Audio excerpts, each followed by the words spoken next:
छठ पूजा की ये पावन कथा दूर करेगी आपकी हर व्यथा। नमस्कार दोस्तों, हमारे YouTube चैनल पे आपका हार्दिक स्वागत है। Welcome back to my YouTube channel. Kartik माह के शुक्ल पक्ष की षष्ठी तिथि को छठ पर्व मनाया जाता है। ऐसे में चलिए जानते हैं इस पर्व की पावन कथा के बारे में।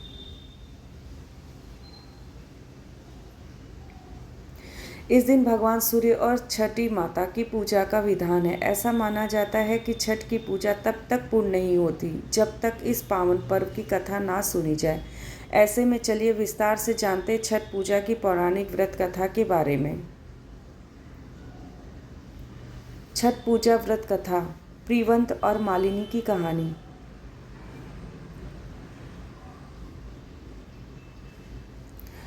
पुराणों के अनुसार राजा प्रीवंत नामक राजा हुआ करते थे जिनकी कोई संतान नहीं थी। तब महर्षि कश्यप ने पुत्र प्राप्ति के लिए राजा के यहाँ यज्ञ का आयोजन किया। महर्षि ने यज्ञ आहुति के लिए बनाई गई खीर को प्रीवंत की पत्नी मालिनी को खाने के लिए कहा। खीर के प्रभाव से राजा और रानी को पुत्र तो हुआ, किंतु वह मृत था। प्रीवंत पुत्र को लेकर शमशान गए और पुत्र वियोग में प्राण त्यागने लगे। उसी समय भगवान की मानस पुत्री देवसेना प्रकट हुई। उन्होंने राजा से कहा कि सृष्टि की मूल प्रवृत्ति के छठे अंश से उत्पन्न होने के कारण मैं षष्ठी कहलाती हूँ।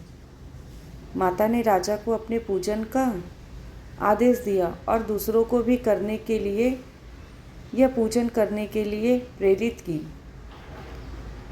प्रेरित करने को कहा।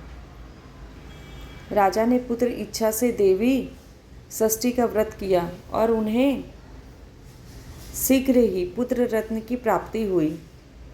जिस दिन राजा ने यह व्रत किया था उस दिन कार्तिक शुक्ल षष्ठी तिथि थी। तभी से छठी मैया के पूजे जाने की परंपरा आरंभ हुई। बोलो जय छठी मैया।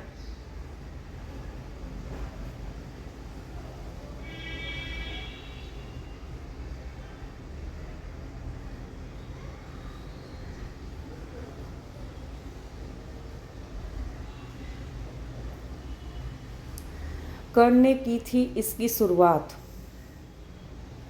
महाभारत काल में कुंती पुत्र कर्ण को दानवीर माना जाता था। कर्ण सिर्फ माता कुंती के ही नहीं अपितु सूर्य देव के भी पुत्र थे।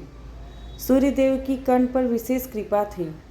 कर्ण नियमित रूप से प्रातः काल उठकर सूर्य देव को अर्घ्य दिया करते थे। तभी से एक पर्व सूर्य के रूप में अर्घ्य देने की परंपरा आरंभ हुआ। इसके अलावा कुंती और द्रौपदी के भी व्रत रखने का उल्लेख ग्रंथों में मिलता है।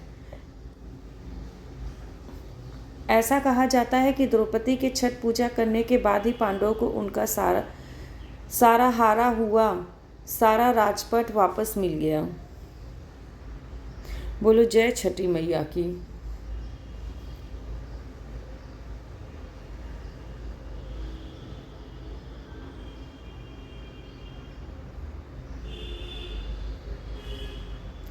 श्री राम और माता सीता ने भी रखा था व्रत।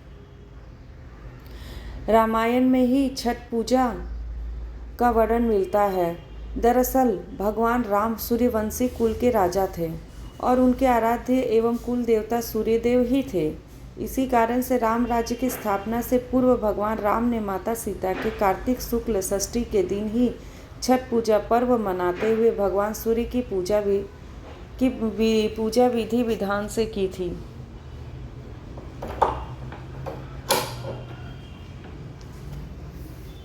बोलो जय छठी मैया की।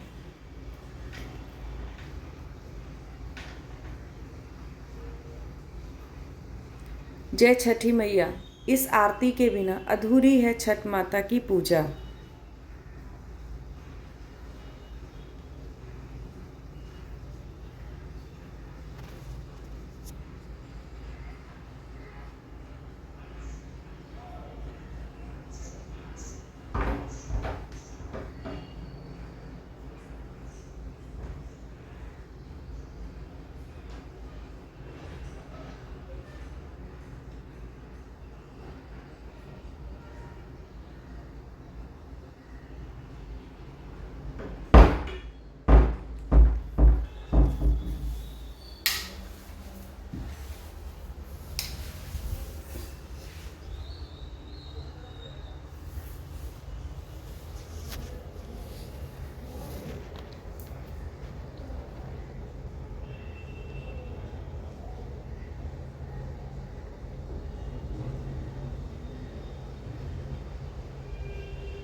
दोस्तों, आपको हमारी ये वीडियो कैसी लगी हमें कमेंट में ज़रूर बताइएगा।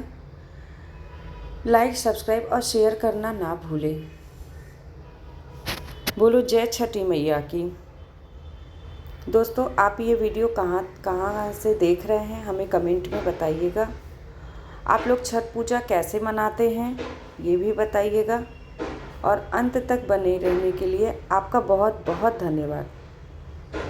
एक बार फिर बोलिए जय छठी मैया की।